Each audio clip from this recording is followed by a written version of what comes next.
So these words right here are all you have to remember. And this is what they mean. In Haitian Creole, you can use the same word whether you are the one doing the action, whether the action is being done on you, or to show that you have ownership of something.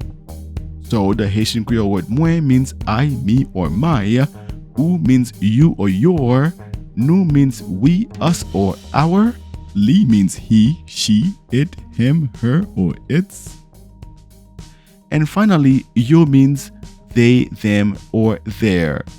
Okay, now for subject and object pronouns. Consider the Creole word mwen.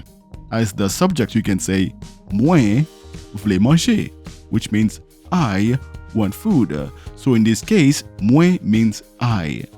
As the object, you can say ban mwen manger, which means give me food. So in this case, mwen means me. And now to show ownership of something. For example, consider the Creole phrase, oh, gade ki jan maman kembe pitit li, which means, oh, look at how the mom holds the baby. So in this case, li means her to show that she has possession of the baby.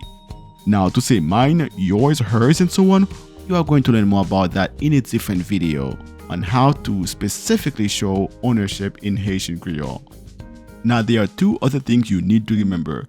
One, in addition to meaning we, us, or our, nous can also mean the plural form of you. Okay, so consider this example. Ki sa? Ou men mek wone son gate vol avyon an? Se pa posib. Mwen depanse trop kop pou teke nou an.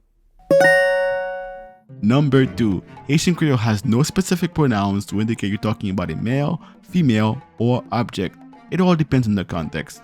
For example, the Creole sentence, li travaille bien, can mean he, she, or it works well.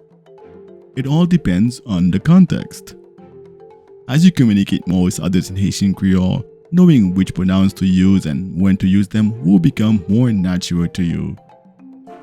For more videos and lessons, please subscribe and visit howtocreole.com.